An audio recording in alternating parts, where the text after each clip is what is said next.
Cool. Welcome. Happy to have you. Happy to have you awake. Let's do this. I'm Yannick. I'm the co-lead of the Sustainable Energy Research Group Search at the university. We have a larger team working on energy transitions and all the topics that Felipe already mentioned. Today, I want to give a couple of ideas for a panel discussion related to hydrogen exports, a couple of insights of the modeling we have been doing for New Zealand, for South America, and also for Chile. Now, hydrogen is fancy. Hydrogen is cool because it does so many things. But not only because we can, we must. I like to use the cork opener to open a bottle of wine while camping. I don't like to use the scissors for cutting my hair.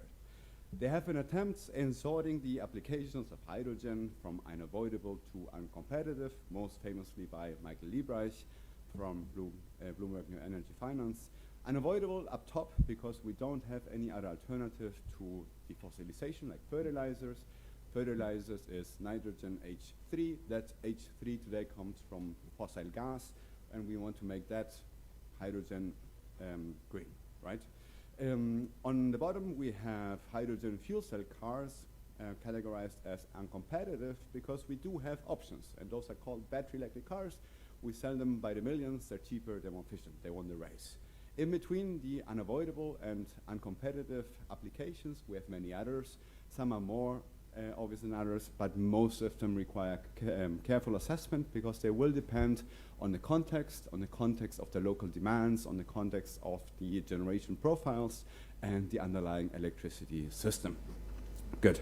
So when we want to understand what the hydrogen export potential is, I do think we need to take a closer look at the different applications, where they need it, and in what shape we store, and more importantly, then transport hydrogen, because transporting hydrogen as such is really complicated.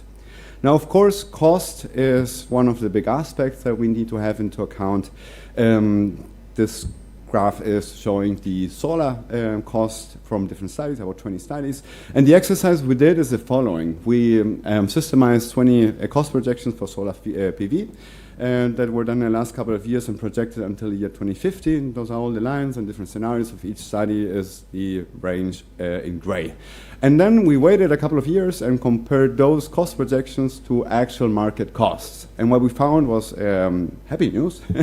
Happy news in the sense that actual market costs turned out to be cheaper than what most of these studies have assumed. In other words, we are underestimating the cost decline, or we're just being too pessimistic. We think renewables are expensive when market is telling us they're not. Then we wondered, okay, this was a couple of years ago, an exercise from the year 2020. Now it's 4 years later. Have things changed? Are we a bit more optimistic today? And what we found is no, we're still way too pessimistic. Again, we have 15 studies with many scenarios, and they tell us, oh, this is what solar is going to cost into the future. And then we compared it to actual market cost, and again, solar turns out to be super cheap based from midpoint of last year, around $460 per kilowatt installed, or just the January data point, around $400 per kilowatt installed, which puts us somewhere down here. So again, all of these fancy cost projections until the year 2050 are being undercut by a very happy reality, the happy reality of solar photovoltaics just being dirt cheap. And solar photovoltaics is so cheap that it has now been called the cheapest source of energy in our history of humankind, not only among options, but in history. And we have to perhaps have a moment of self-criticism and understand why we keep overestimating the costs when reality shows us that solar is pretty cheap.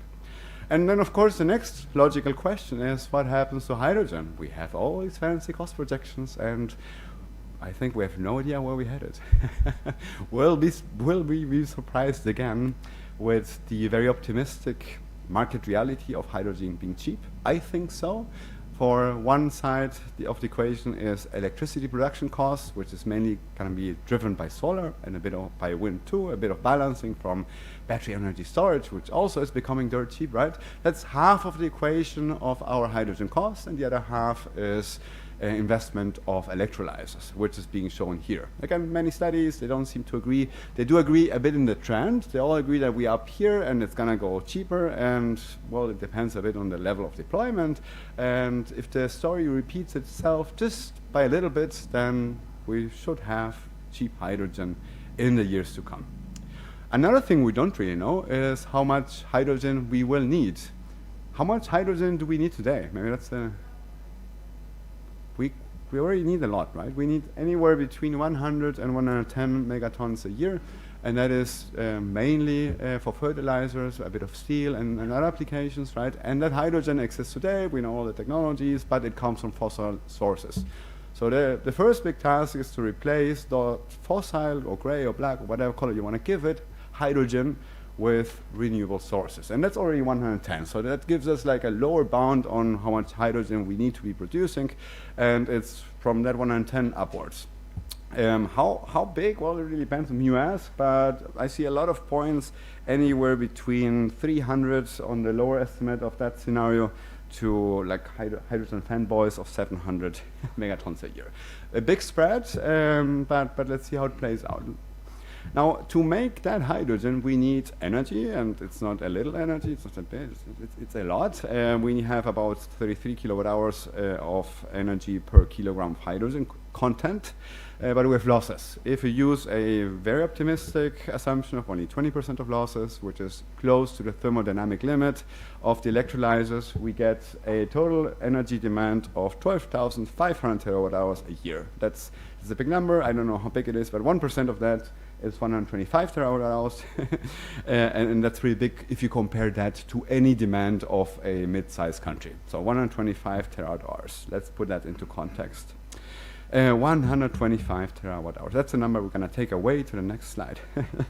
So for each 1% of the global hydrogen market, that 125 terawatt hours, our power systems need to grow by an n-fold, and I will call that the risk of scale. Let's zoom into that to see what I mean. Chile, for example, in the year 2020 has so much energy demand. We see that's close to 400 terawatt hours, right? So the 125 is of the same order of magnitude. Now Chile has renewables and has fossils, and we want to make that grow. The installed capacity of renewables is around 20. It grows by the day. That's good. And we want to have a Chile that's fully sustainable in all sectors: electricity, heat, and transportation until the year 2050, which are the bars in blue for the different sectors. And now and that's without hydrogen export ambitions. And now I'm plotting on top of that the additional energy requirement to meet 1% of the hydrogen market in dark green and 5% of the global hydrogen market in light green. And those are the same numbers from the previous slide, those 125 terawatt hours and 625 terawatt hours. Actually, if you measure this is the 125 in this axis, and this is then the combined of 625. Good. That's energy, and you can run a big optimization problem, trying to understand how much capacity you need, how much you need to build out in terms of generation and transmission, balance of system and whatnot. And what you get more or less is you start with a system that has 20 gigawatt installed today.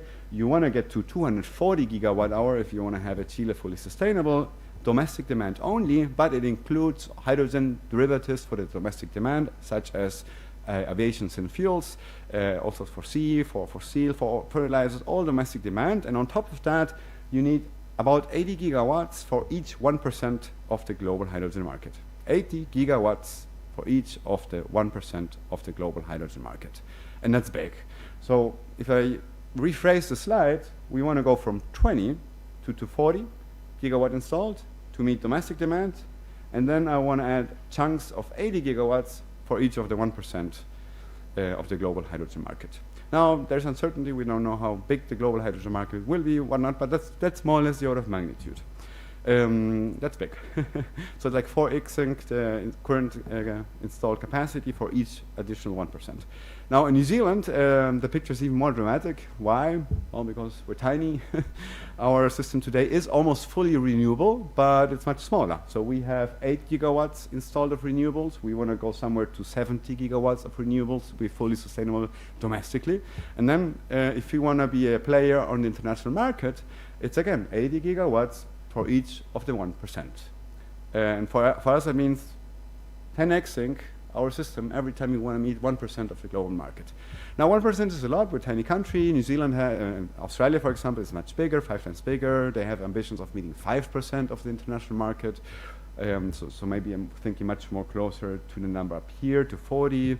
But for New Zealand, the issue of scale or the risk of scale is huge. Why is it a risk? Well, because if I invest 80 gigawatts, that's double as much as I need for my domestic production, and things don't play out, well, what do I do? It's stranded assets, right?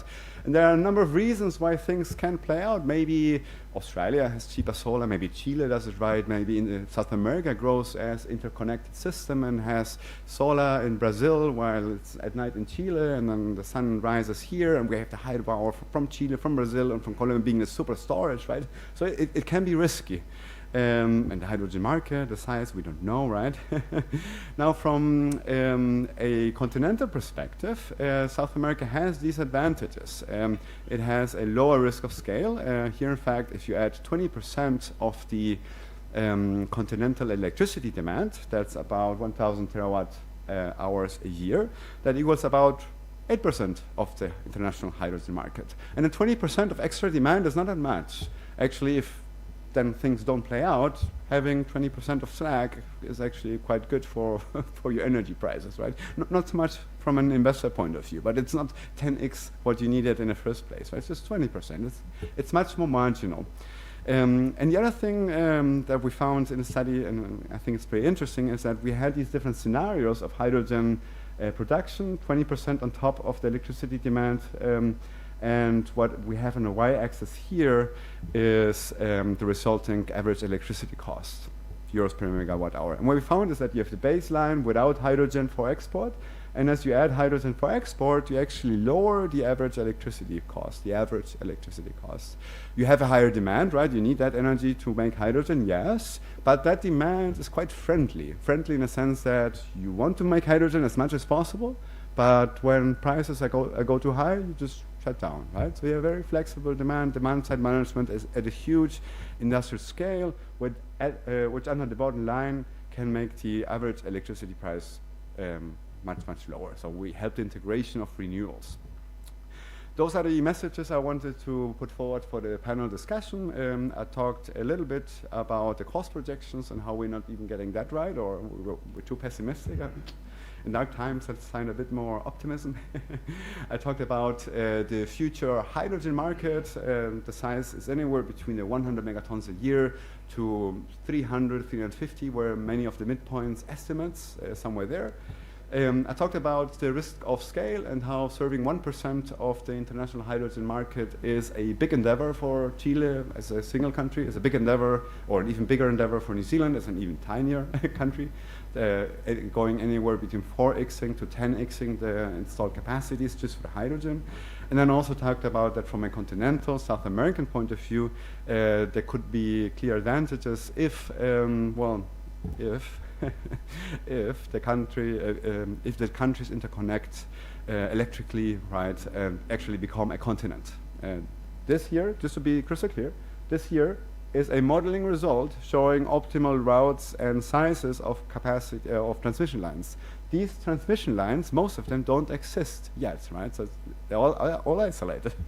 But if we do things right, then the risk for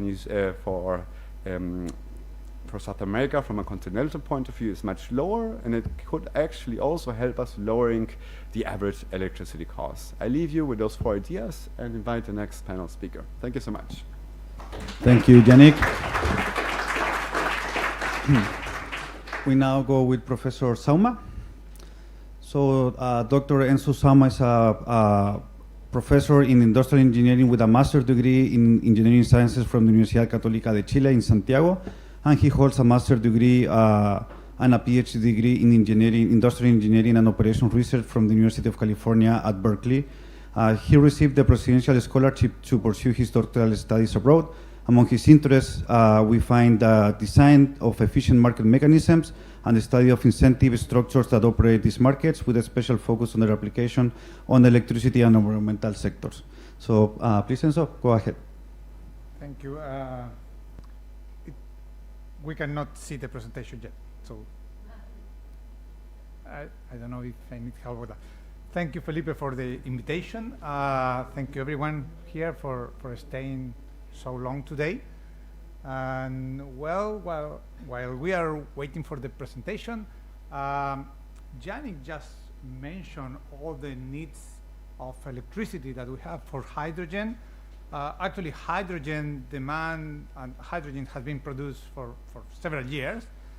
The new thing about hydrogen is that now there is a potential for having cheap green hydrogen or hydrogen by electricity, but by electrolyzers. So the idea in general is that if we can produce with the electrolyzers green hydrogen, then we can effectively decarbonize the whole system, trying to decreasing the fossil fuels and increasing the consumption of electricity. If it's from renewable sources, then we can use it. So, please.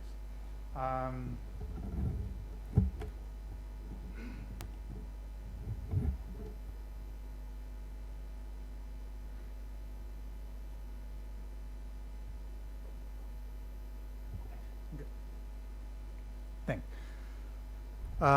So that's what I want to talk a little bit about to motivate the discussion, is that there is a relationship, strong relationship between the power system and the hydrogen production, and we need to take that interaction into consideration. On the top of that, there's several sectors that are very difficult or costly to electrify. So electricity is the most efficient fuel. That's done. That's for sure. But there's several sectors that cannot be electrified, or it's very costly electrified. The mining trucks that we have in the mining sectors, the fuel for aviation, some processing mining, some process to make steel. Those processes are very difficult to electrify. So we need hydrogen for that. And if we can produce hydrogen cheaply and in a renewable way, that's a wonderful solution for that. So for sure, you see this map. In general, the promise or the potential big news is that there are some places like Chile that can get green hydrogen or renewable hydrogen very cheaply, lower than the $2 per kilogram. That is the cost that Saudi Arabia have for the hydrogen produced starting from the methane or natural gas.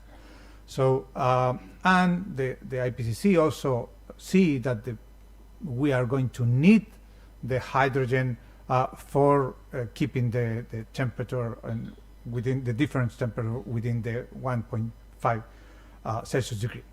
So with that context, we did some experiment. We model, in the case of Chile, for example, what is the total system, the electricity system in Chile. On many places, we try to minimize total costs, assuming that the behavior of the generation firms are going to be trying to maximize their profit, subject to several technical constraints. And we applied that kind of model to the network that the Ministry of Energy is using it for the PELP, the long-term energy planning that the ministry is using now.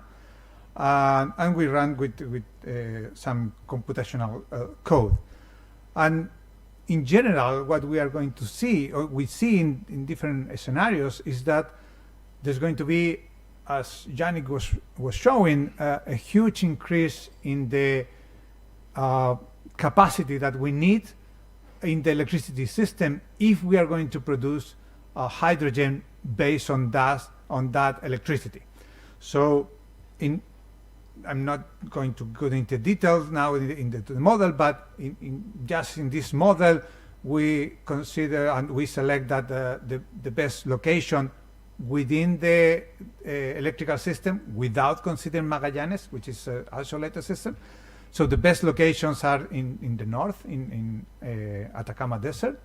And it's optimal, according to this result, to produce the hydrogen there and then transport the hydrogen to the rest of the country. We can discuss about the assumptions or the considerations here.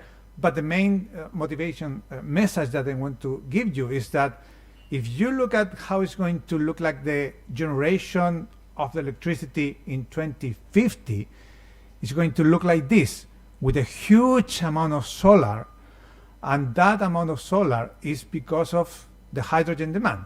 So if we consider that we are going to supply 1% of the hydrogen demand in the world on 2050, and that is going to come from electricity connected to the network, it's going to be a huge electricity that we need to use, and most of them are going to come from wind and solar.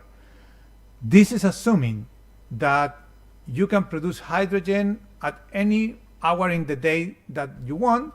That's why the models select that the most optimal thing is build a lot of solar capacity and use that solar capacity and also wind, which is the gray there, to produce the hydrogen. So just a last thing. The orange one is solar, the gray one is wind. So basically this is into the left is the base scenario that we consider without getting the net zero, the carbon neutrality on 2050, and then to the right is with the carbon neutrality.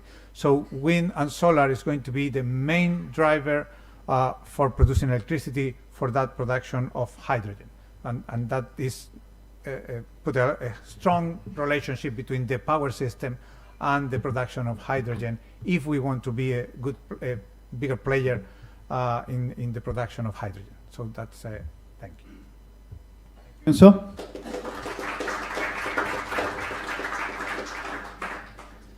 we now go with Professor Ingo Stadler. Professor Stadler is a researcher and a professor at TH Köln, or University of Cologne. If I pronounce that, my German is not very good.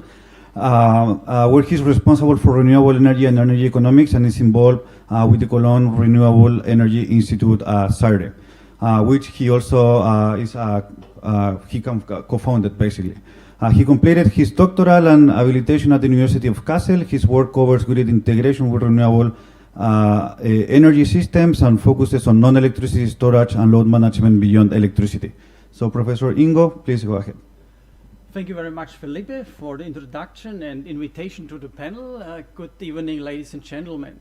When you listened good to what Felipe said, you know I'm not a hydrogen and not a power-to-X expert, but I'm interested in energy system. And I had the good luck that our university, I together with my colleagues, won a project from the German international cooperation company together with Brazil, the AK2 Brazil project, in which I also had last year the possibility to stay 3 months in Rio de Janeiro in UFRJ, and together with a lot of Brazilian, but also from professors from Peru and Colombia, we could develop master course material for a master course on hydrogen. And just for this course, I just selected a few slides out of that in order just to start a discussion here. And I even did not change the slide design for that. And I repeat a bit what Enzo and Yannick said. We don't know what will be the hydrogen demand in 2050. And we see here the projection is from only a bit to extremely a lot of hydrogen. So I don't want to repeat that, what already was said. But when we look how, for example, here the World Energy Council thinks where we use the hydrogen, then we see a lot of sectors, and I'm sure here in the audience are some who say, oh, but in that sector we will not need hydrogen, we have other options. So from there it also comes the big variation of what we might need as hydrogen. And also when we see how much hydrogen we need, maybe that is the role then of Chile and South America in the future. And we already have seen that picture from Enzo. And I'm sure Chileans love that world map because those very dark red places are in Chile. So maybe the places where we can generate hydrogen at its best. But the same, like you have the best locations for solar irradiation, for wind, when we look to the power of geography, we see South America is quite isolated or far away from the rest of the world. Some say that's the reason why South America is a quite peaceful continent, not like Europe. We have so many countries on a small place. We are always in war with each other. And in South America, you have the Andes, you have the Amazon. You are not getting the idea to go to your neighbors. And that is also maybe for supplying the world with hydrogen also a disadvantage. So when we need transportation of hydrogen and know that hydrogen has in terms or in relation to the volume a quite bad energy density, then transportation is really an issue and makes then that a bit difficult. And I would now here not to discuss here local, urban, inner city, but maybe more the intercontinental aspect of trading hydrogen and its derivatives. And then we see here in that slide from Irene that intercontinental, whenever we go with ships, however we will solve that, whether it's hydrogen or ammonia or methanol, we made at $2 per kilogram on hydrogen costs when we ship that intercontinental. So whenever you succeed to produce hydrogen for $1 for a kilowatt, we add $2 on top to bring it somewhere where we use, and that may be a risk. And when we look to how, for example, McKinsey does future hydrogen market, then we, for example, also see the cheapest one is transporting in pipelines the hydrogen. And that sees maybe even worse locations than Chile, but have a better transportation issue to the main centers of demand for hydrogen are an advantage. And here, McKinsey is not always right, that we know from the past, but see that it's mainly a local transport and local trades for the hydrogen going here. And then for sure we also have markets for methanol, for synthetic kerosene, for what is missing, ammonia and so on. And that is then more international that we see when the lines going here across all the countries and continents. But the size is getting lower in their opinion. Also when we see here at those calculations, and we always assume whether it's Chile, whether it's Saudi Arabia, or whether it's Australia, we always assume the generation is $1.5 for a kilogram. But then we have, due to losses when we convert something, for example, here into ammonia or a liquid hydrogen, or with the LOHC, the liquid organic hydrogen carriers, then we always have transmission and conversion losses. And when we finally end up either from Chile to the United States, or from Saudi Arabia in Europe, or from Australia in China, then the costs add to a much higher price, and that might be a burden. I skipped that from Saudi Arabia to Rotterdam, but would add, for example, when we look to Algeria and going then here to Germany place and using already existing natural gas pipelines, then we see when we also start with $1.5 for a kilogram, then the cost for already existing pipelines, retrofitting them a bit that they are able to transport also hydrogen, is much, much cheaper. But then we come to the question, do we want to have hydrogen from Algeria? Do we trust that we have a secure supply from politically at the moment very unsafe situations? That's the next question we need to answer. But whenever we see where we have natural gas pipelines, then that is a big advantage also for the future of hydrogen. And there had been investigations on how the European gas grid is suitable to also transport hydrogen. 20 years ago, we said, oh, maybe you also can put a 3 to 5% hydrogen to natural gas, but nowadays we know a big part of the infrastructure for natural gas is suited for hydrogen. So that is an option. But then is another issue, and then that's talking for South America. When we look, yes, we could go to Algeria, and that's a cheap way to transport, but they produce their energy completely out of renewables. They do not have renewable electricity nowadays. Why starting then building up renewable electricity to produce hydrogen to export to Europe? And when we then see to Uruguay, Brazil, and also Chile, they have a high part of renewable electricity generation already today, and that again is an advantage for South America, for example. And then to end, let's look on how the world is getting nervous. Everybody wants to save the possibilities to trade and get hydrogen from other parts of the world. And there we see the agreements that some countries have here. The Netherlands is the one that has most contracts with all countries in the world, but also my country, Germany, here is contracts with many parts in the world, securing future hydrogen delivery demands.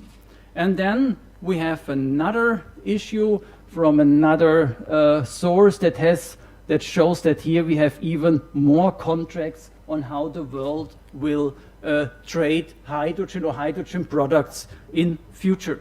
So that is, for me, the introduction. Thank you very much. Thank you, Ingo. So invite the panelists to come to the front. All right, so I actually want to start with Ingo, so with the last presenter. And since this panel is basically focused on the Latin American context, I want to start asking questions regarding your basically last set of slides.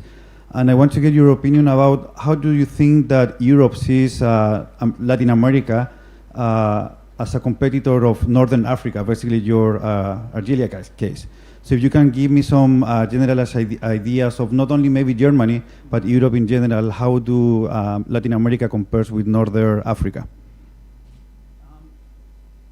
You have to put it up. Up. Difficult technology. I think Europe is very positively oriented to South America, and especially for Chile. It's not only Porsche who wants to have power to liquid fuels, producing them here now in Chile. Even it's not a green, because the carbon, I think, is not a green source. But Europe is very positive, and Europe knows when we would like in Europe to maintain our wealthy societies that is based on industry, on chemical industry, steel industry, and so on, and we want to become climate neutral, then we have an enormous demand on hydrogen. And at the moment, everybody is getting a bit nervous, knowing maybe we cannot supply ourselves with hydrogen. And then for sure, there are a lot of places in the world that could produce cheap hydrogen, when hydrogen ever could be cheap. And then I think from a societal point of view, South America is much more closer to Europe than North Africa. And I think the feeling of European Union is better for South America, Australia. I haven't heard about New Zealand, but even also New Zealand. Yeah.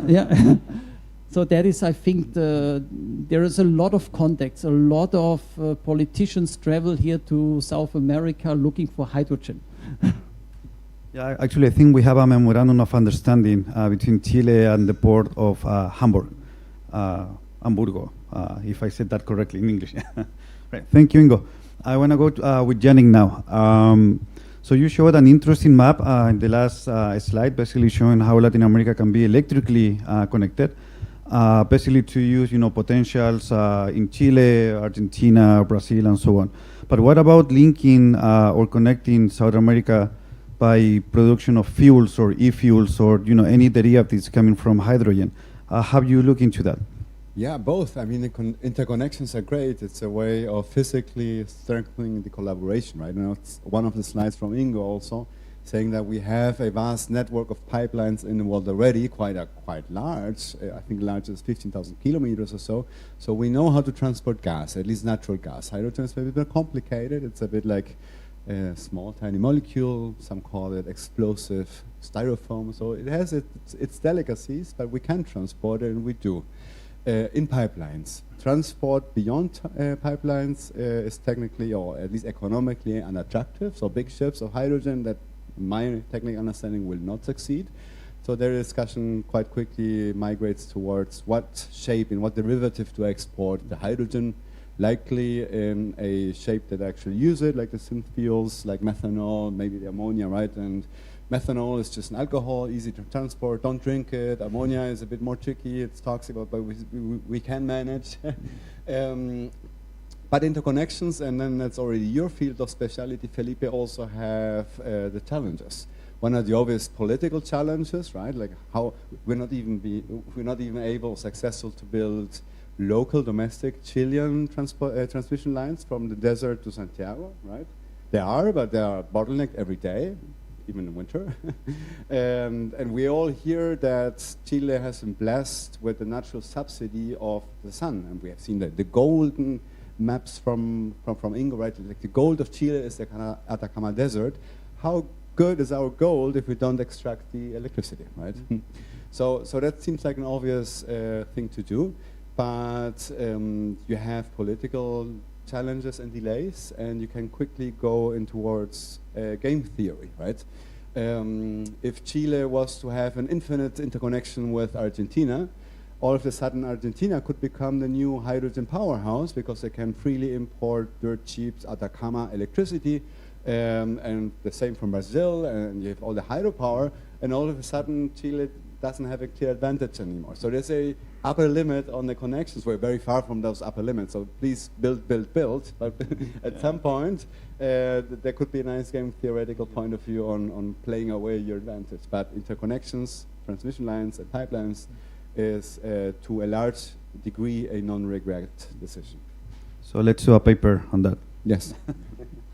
And so I was very intrigued by your results, basically showing that hydrogen has to be produced in the northern side, if I understood correctly.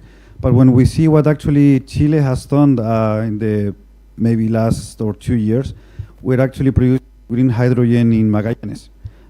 So if you can explain me a little bit, what are the differences between what Chile is doing politically, or from a policy point of view, what we have started producing hydrogen in the Patagonia and not in the desert, as you showed in your results. Yeah, just preliminary exercise is just considering hydrogen produced by electrolysis using the grid, from Arica to Chiloé. Okay. So we don't consider in that model the Magallanes. Of course, Magallanes has a very good wind resources, and for sure it's going to produce a lot of the hydrogen, and there's a lot of project there. We are not saying that it's not profitable. We are saying that that's not in the model. The model that we use there for the exercise is just the interconnected system, the Sistema Eléctrico Nacional in Chile. So within the main electrical system in Chile, it's more profitable to have hydrogen in the north. In the northern side. That's what we get the result. But of course, there's going to be production in Magallanes. So it's also desalination modeled within the model, or water access basically to produce hydrogen via electrolysis? Yeah. If you consider that you need to build a desalination plant to produce hydrogen, the cost is going to be prohibitive. But what we assume here, and probably is going to be close to the reality, is that in Antofagasta region, there are some mining companies that they need water, much more amount of water that you need for the hydrogen, the electrolysis. So the same desalination plants that they're going to locate there, you are going to use a very small proportion for the hydrogen. So it's an issue, but given all the desalinization projects that are in place in that area, I don't think that this is going to be a problem. Thank you, Enzo. Back to Ingo. You mentioned something about how you basically see history in Europe and how we are different in terms of, relationship with our neighbors.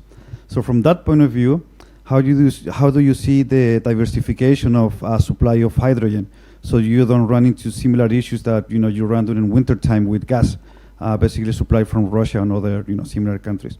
Can you make some ideas about hydrogen diversification of suppliers?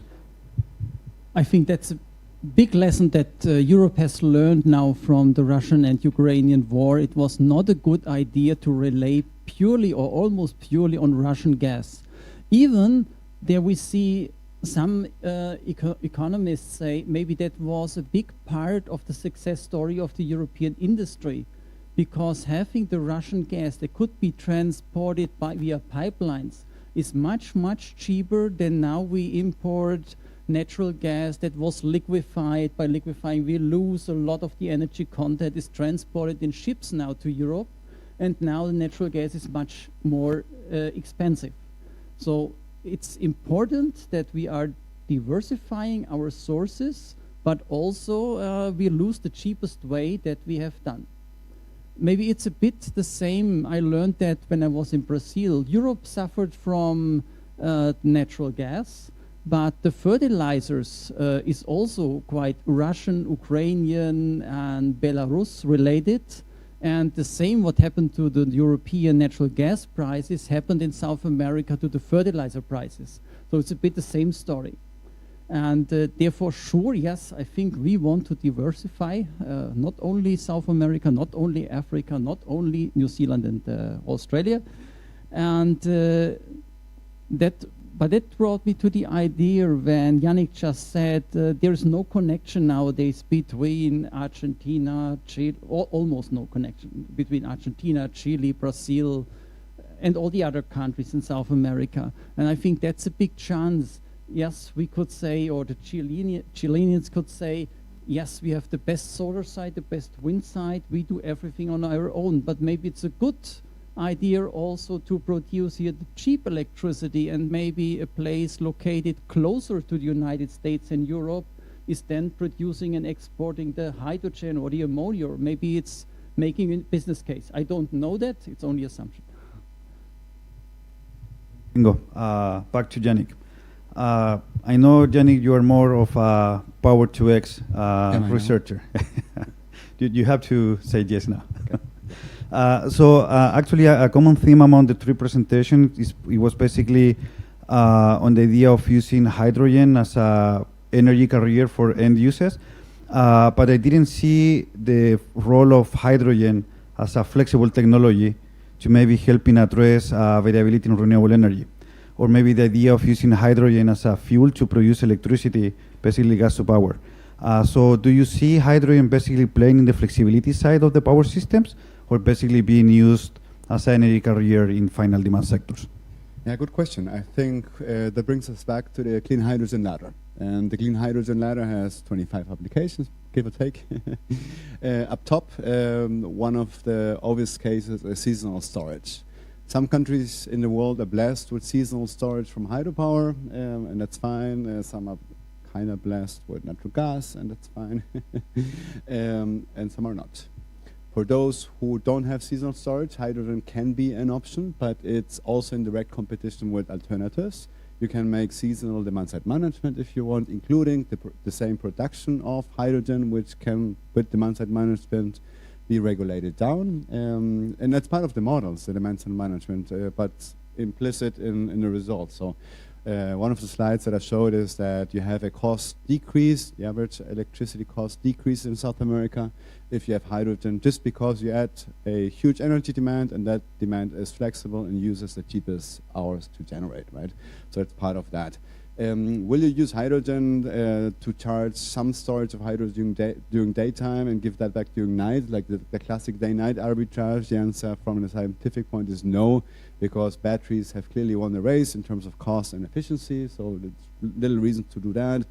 In ancillary services, it's a bit blurry. Batteries can win, but if you really need another service and you have all these electrolyzers there, some electrolyzers, especially PEM, can be flexible, so you might as well use them a bit. Not with the only purpose of that ancillary service, but since it's there, you know, it's a byproduct, nice to have. It's another stream of revenue. You can do that. So is it going to be a meaningful energy carrier as you have energy available that didn't have before? No, of course not, because you need to produce hydrogen in the first place. And then we go back to the discussion with Ingo, right? Germany and Europe, for that matter, is looking to import hydrogen because, especially in Germany, we are space constrained. We don't have enough space to actually meet all demands, especially steel, whatnot. So we're trying to import energy from elsewhere to use that, and the most direct applications are those that already use hydrogen, right? Starting with ammonia and also steel if it's refurbished and whatnot. So I see it going down that route to start with. Also the shipping sector, maybe with methanol or ammonia or synth fuels for airplanes, all that will for sure happen, and those are all examples that are not power sector specific. And New Zealand, just because I'm presenting the New Zealand perspective, New Zealand is also not space constrained, and that's why it makes it an advantage, and it's also why it's in discussion with Europe. But what about beyond New Zealand, like Australia? Are do you have like similar views? Australia seems to be maybe like a competitor for Latin America. So I don't know, you can mention something about Australia? For sure. Australia is that serious on hydrogen. They are not only planning, they're building, they're investing billions. And if you talk to the big industry, Fortescue and so on, or the big generators, especially the southeast part of Australia is similar to the northern part of Chile in the sense that they have a lot of solar, and they have many, many hours over the year with zero or negative marginal pricing. And that is just an index to tell you there's cheap electricity, it's abundant, it's there, and that for sure attracts a new demand, which might well be hydrogen. So in my reading, Australia is the biggest competitor in the hydrogen space because they are, again, deadly serious. Thank you, Yannick. Enzo, and maybe to create a little bit of debate between you and Yannick. When Yannick, presented, he basically says all solar, but when I see your results, I see a mix of solar and wind. So actually wind getting a big percentage, almost 50 and 50% with solar. So how do you actually see wind and solar competing in hydrogen production, or where do you think the assumptions come that basically make you end up with not slightly, but actually bigger differences in terms of investment in technologies? Yeah. Well, first of all, about the previous question, I think that because of the reason that European or every country after the war between Russia and Ukraine, they don't want to. They want to diversify. They don't want to depend on a specific in one country. It's true that we are going to compete with many countries, but there is a big cake to share it among everyone. So I'm sure they want to buy hydrogen from Australia, from New Zealand, also from Chile, from many places. So I think that it's important for every place to see what is the objective of the hydrogen that they are going to produce, if it's mainly for export, and see the main characteristic. In the case of Chile, the studies that, not this one, but other studies that we have done, is that if you want to select one technology for producing hydrogen, solar or wind, most of the country solar beat winds, except in Magallanes, of course.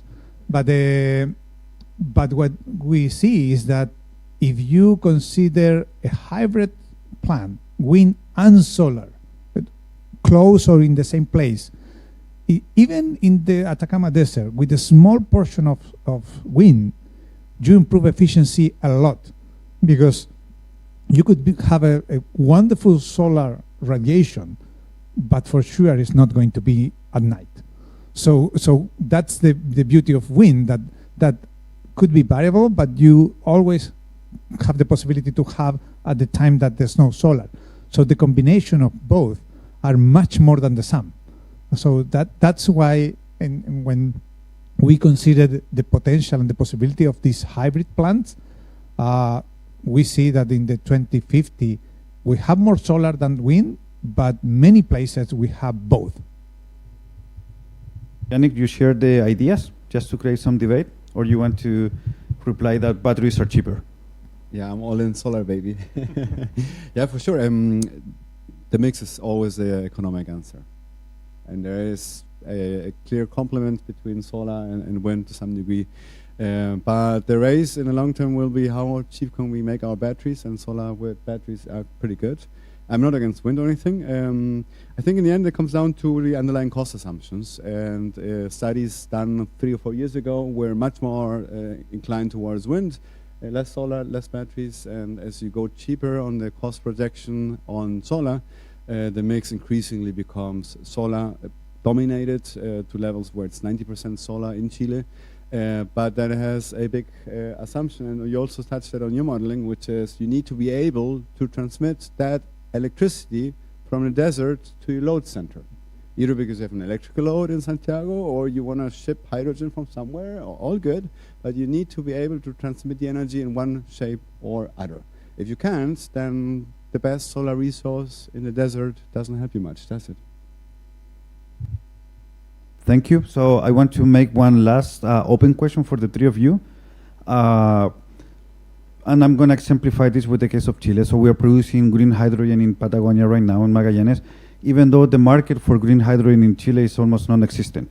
So what about the view of first developing a market, demand for hydrogen locally, and maybe see how we can do that, and then exporting hydrogen to Germany?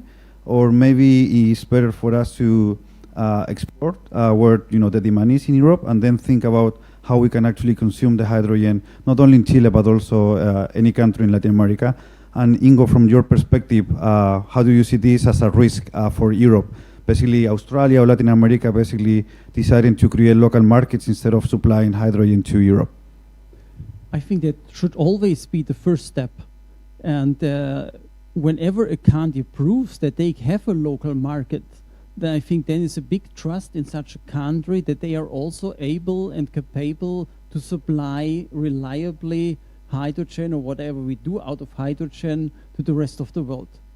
I think that is always. Also, we discuss in the European Union a lot of sustainability goals and governance of countries, not only the cost of hydrogen, but on the quality of labor, how people are treated, on democracy and so on. And that all are topics that play a role. And I'm sure when you have a local market, when you succeed having that, it's a big pro for Chile and the rest of the world. Enzo? Yeah, I totally agree. I mean that if you buy a country, plant apples, and you want to sell apples, the first thing you want is that somebody's going to buy the apples. So the same happened with hydrogen. People who are going to invest, they want to be sure that somebody's going to buy the hydrogen, and if that is very far away, it's made me much more comfortable to have a plan B, that if Germany is not going to accept the hydrogen, I can sell it even at a higher price or a lower price or whatever here locally. So it's a great signal for investors to have a local market. Yannick? Yeah, just to complement on that, we shouldn't forget that there is a hydrogen market already. We do ammonia. We know how to for 100-something years. That's the first time that Germany bankrupted Chile, right? Yeah, they make synthetic ammonia. So we have that, and we have methanol, which also needs hydrogen, and we know how to do methanol for, again, 100 years. But those are big players, right? So you need to talk to those big players and whatnot. In terms of who will actually buy us that hydrogen internationally, just want to shout out for IF23 auction, which is the first auction in Europe for the production of renewable hydrogen. That's a tender you can submit. So if you want to produce hydrogen, you submit the cost that you want to offer it to, and they give you as whatever purchase agreement for however many years. Now, shipping your hydrogen, not as such, but likely as a derivative, as I said earlier, comes with the additional cost, right, of shipping, right? So actually serving an international demand is somewhat more challenging than serving it locally. So if you're a bit unsure and the market's unripe, you don't know what you're doing, maybe you want to start locally and de-risk it, could be. But for sure, to become a big hydrogen player, we need to start acting now and not wondering if. Again, from a decision theory point of view, there's a thing called non-regret decisions. So you just build something, and whatever scenario plays out in the future, that's still okay. That's part of your optimal decision space, right? And since the hydrogen market is going to be this big, and we are playing around here, we can actually have fun in the next 10 years and build everything we can, everything we want, and it would still be part of the best decisions we could have made, no matter how the future plays out. Thank you, Yannick. So I want to open now the floor to the audience. I don't know if anyone has any question for the speakers, and anyone can help me with the microphone. Anton? Or you can, you have a mic over there.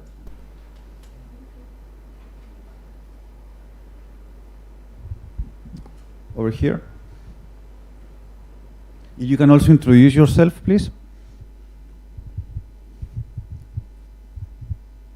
Hello. Yes. I am Victor Raute. I'm from Argentina. And I want to ask you about, you're talking about this opportunity from Chile to supply the world with hydrogen, but that hydrogen, it belongs to, I mean, the government from Chile is interested in this topic, or these are private companies?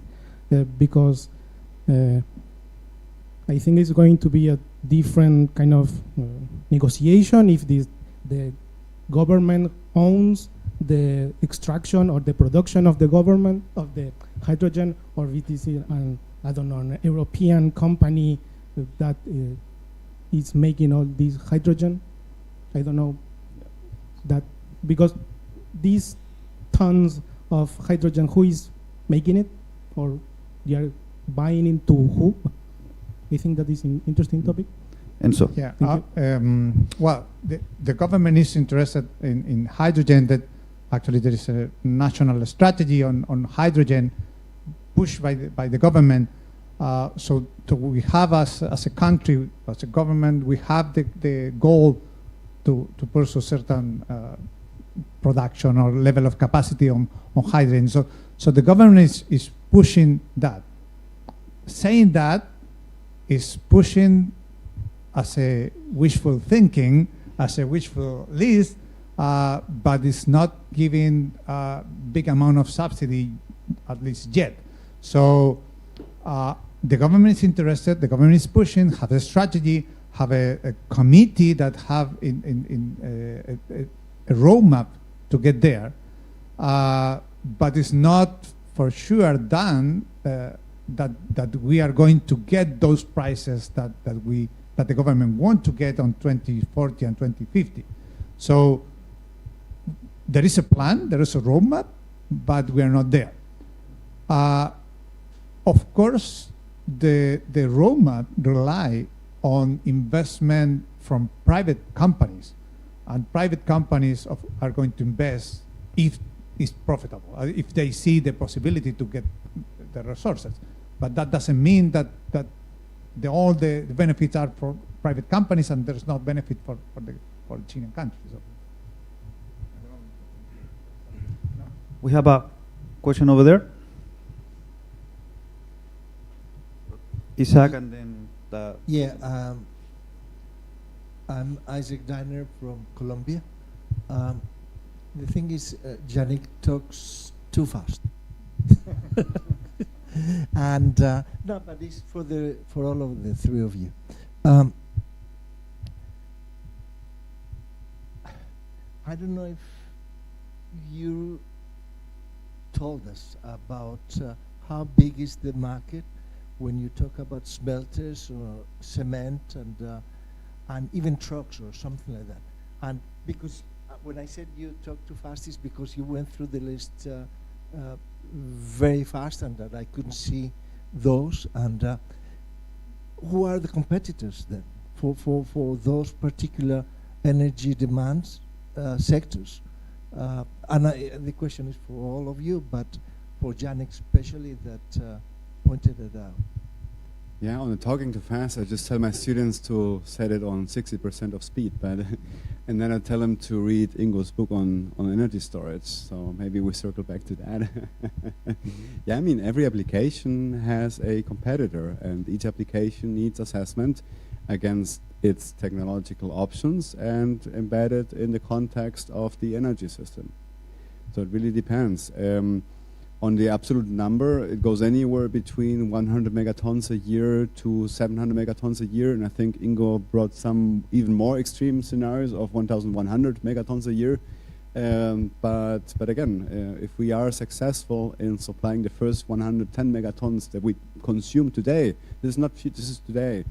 If we are successful in supplying those 110 megatons, then we are already well started, I would say. And then we see how big the market actually becomes. Yeah. Is that? And so, Ingo, you want to also comment on the question? I could try. Go ahead. I think whenever we have a choice for other alternatives, we don't know whether the hydrogen or its derivatives will make the race.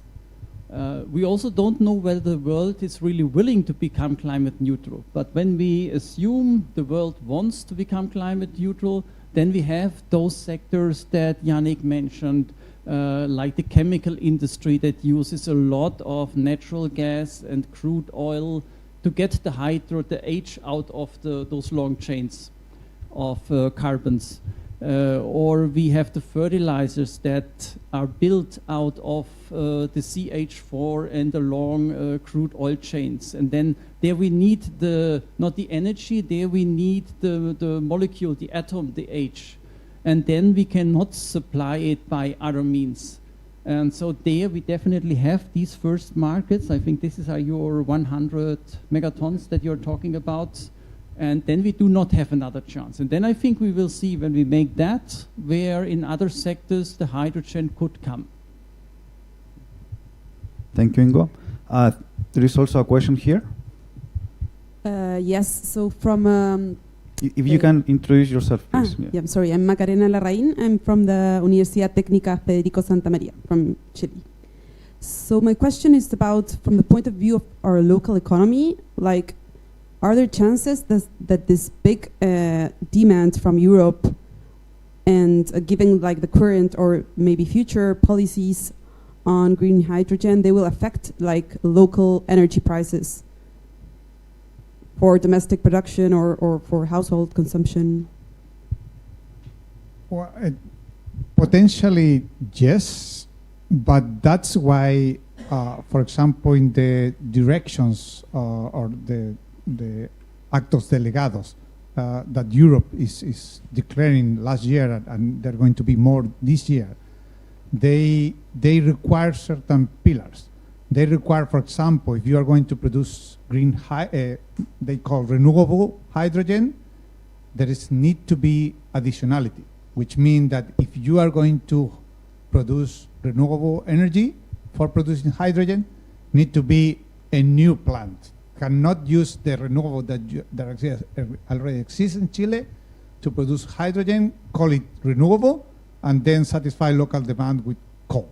So the additionality is one of the pillars that they require. Also, there's temporal correlation and geographical correlation. Those pillars are trying to avoid that risk. Yannick?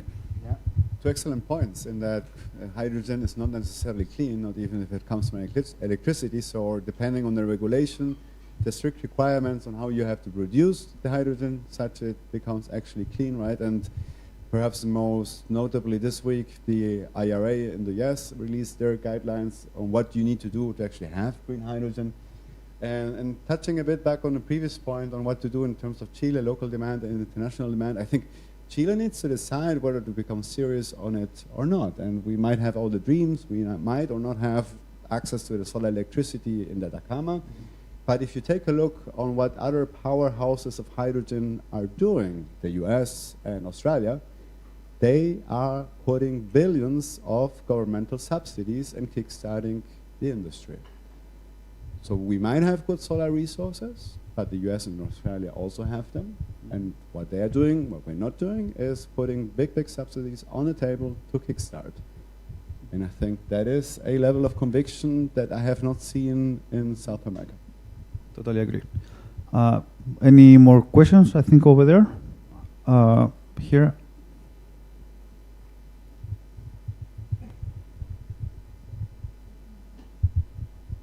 Hello, I'm Ana Prieto from Universidad de Chile. I was just wondering about the social considerations or constraints of the models that you are talking about and in each specific geographic context. Enzo? Sure. Yeah, great question and a big issue. Catholic University and part of the team is preparing the local roadmap for Magallanes. So we are working on that, and we see that we did last month several local workshop in different communities there. One of the point is that, I mean that, okay, Magallanes is going to produce a lot of hydrogen. Most of them are going to be converted to ammonia and exported to Europe. What we get locally. So why we should accept this if we don't get anything?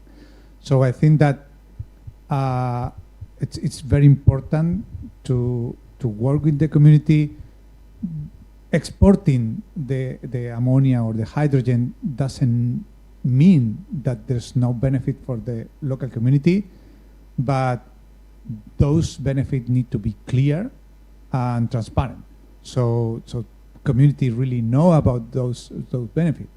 I thought in those workshops that the population is split. I mean, the half of the population love the hydrogen, half of the population hate the hydrogen. And probably there is a lot of miscommunication, misconception, a lot of myth about what is going to imply or not. So I totally agree that the social aspect, especially the communication of how the project is going to benefit each part, it's very important. Anyone want to also comment or? Yeah, for sure. It's us human that make stuff happen, right? So we shouldn't forget about ourselves. I think there are many components, and for sure they're all important. Touching a bit back on the cost component, right? There have been many trials of using, not many, there are a couple of attempts of using hydrogen for heating in households, and the costs are prohibitive. And the next level down was, okay, but at the same cost, would you still do it? Some agreed, some don't, and all those trials were cancelled before even meaningfully starting, because it was just too clear that heat pumps won that race, right? So the cost component obviously is important, but hydrogen at a household level, in my understanding of the science, will not really play a meaningful role. So we have that kind of sector dealt with. So maybe it becomes more, or do I want that hydrogen project, or do I want to have that power project close by? And if you don't do things right, we all know how hydropower, for example, in Chile, did not proliferate after the year 2012 and impossible to build. And a couple of successful strategies that I've observed, especially in Denmark, but also in Germany, is that the municipality where you actually have that power plant, that business, where you have that electrolyzer, that business, where you have whatever syn fuel, that business pays taxes in that municipality. And all of a sudden, very rural, very poor municipalities are living a golden age because they get a fraction of the profits, and that cumulative profit is actually quite a lot.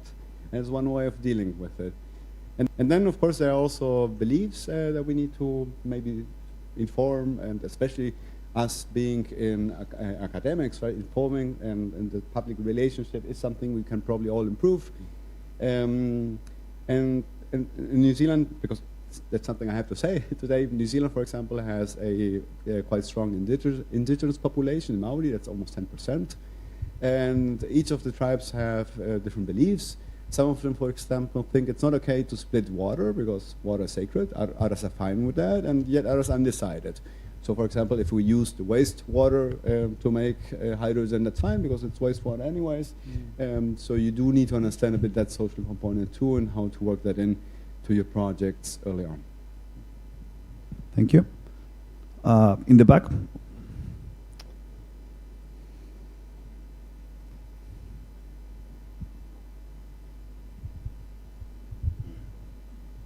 Thank you very much.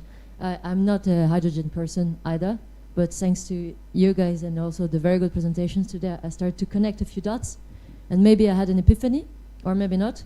So I thought I would just ask you, and then I know. It seems to me that a lot of, I'm a grid person, by the way, a grid regulation person, so this is my scope.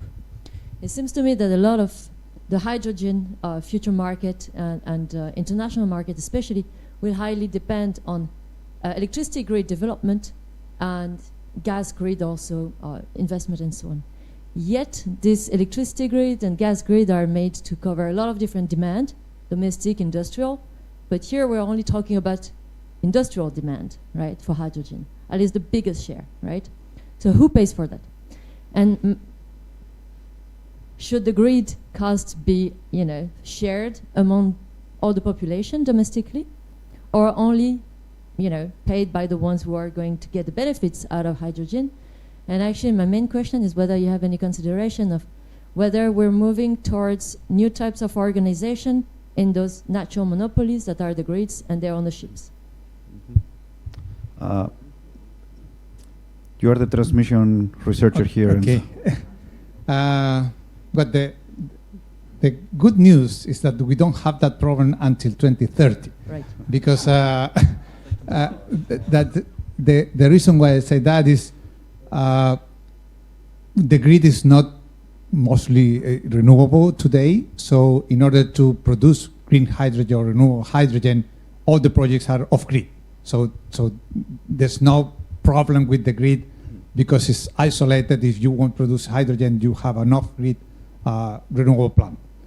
But I totally agree with you that looking farther, let's say 2040, 2050, and you are going to be connected to the grid. Let's think that we have 100% or 19-something% of renewable in Chile, so you can be connected to the grid and produce green hydrogen or renewable hydrogen as named in Europe.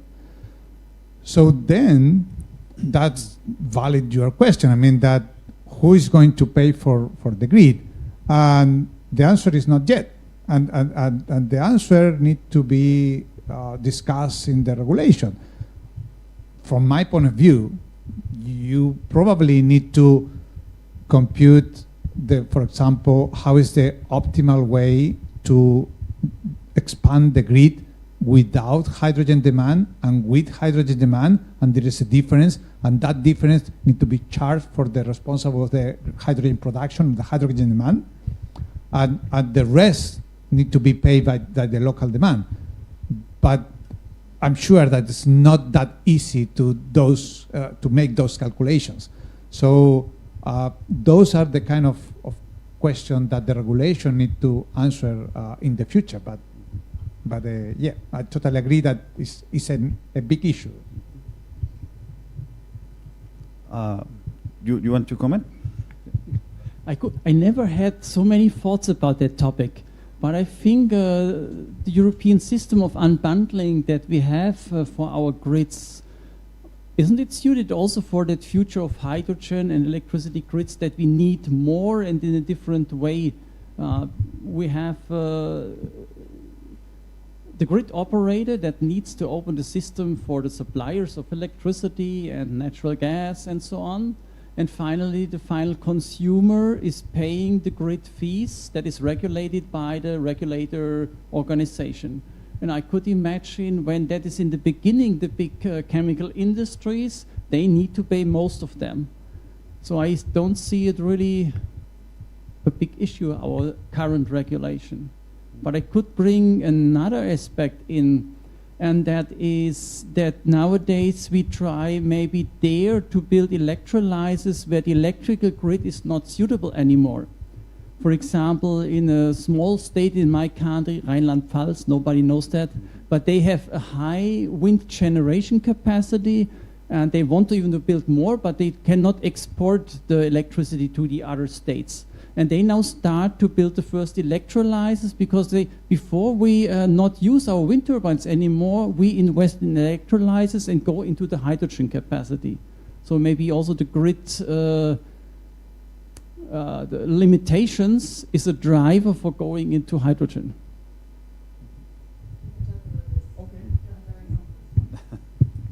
Yeah, just to build on that, fully agree. I think today we have domestic demands for electricity and we have industrial demands of electricity. This is just one more industrial demand and regulation in terms of how to split cost. Probably you shift the proportion, but on the regulation itself, I think what needs to change in terms of transmission planning, we had a bit of that discussion on over lunchtime, is that transition planning has a big lag between you decide and build and huge cycles, right? And I think it needs to become much more proactive, much more anticipatory. We need to build transition, and a lot. If we don't, we have this funny constellation like your region, Ingo, great wine by the way, or in the north of Chile, where you have many hours of zero marginal costs. And that sounds good to the consumer, that sounds perfect for the electrolyzer, and you're capturing it, that's good. But for the producer of that electron, it's an issue, because you're selling your power at zero price, and if you're unfortunate and misplaced or miswrote your power purchase agreement, and you have to rebuy it at a zone that's more expensive, you go bankrupt.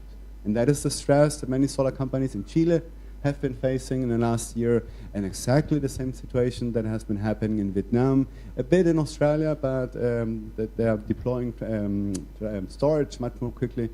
And for sure, the more alternative demands that can pop up or are attracted by low prices, such as batteries and hydrogen electrolyzers, can help alleviate that situation. But it's built, baby, built. We need transmission lines, and we need them now. Thank you. Is there any other question from the public? Or I might have a final one before we all go for dinner. So I have a final one. Just went up with some discussion. Following up on a question I previously did to Yannick, what about maybe not interconnecting Latin America through electricity, but maybe through e-fuels or some other hydrogen derivatives? But for many of those, we do need CO2. So does that open an opportunity for fossil fuel lobbies? Do we build carbon capture and storage? We get it from the air, direct air capture. How do you see CO2 playing in this new market for hydrogen and future e-fuels? Yeah, I think that's an issue, and there's going to be a cost driver. I mean, that the example in Magallanes is that the Porsche one. It was a beautiful project to produce synthetic fuels. You need CO2. In Magallanes, you don't have CO2 producers. You don't have thermoelectric units that can produce it. If you capture from the air, it's too expensive. So they reject the idea because of the prohibitive cost. So basically, they are bringing the CO2 from steel companies from Cordoba and Buenos Aires. So all the way in diesel trucks. So it's not that clean, the Porsche synthetic fuel. So saying that, I think that every location need to consider if there is CO2 close by to produce synthetic fuel. Otherwise, it doesn't make sense. I mean that, at least for me, in Magallanes, it doesn't make sense at all to produce synthetic fuel. It makes sense to produce hydrogen, ammonia, and transport. Because you don't have the CO2 there. It's much more cheaper to capture the CO2 and use it in the same place. So that's what I think. That so it's not, synthetic fuel is not going to be produced everywhere. There's a specific location where it's convenient to do it. Ingo? I definitely see that maybe is maybe even more crucial than the price for electricity is also to have a sustainable carbon source. You have methanol. I'm not a chemist, but with methanol you have a C. Ammonia you don't have, but when you talk about fertilizers, ammonia is almost not used for fertilizer, but urea, and in urea there's again a C.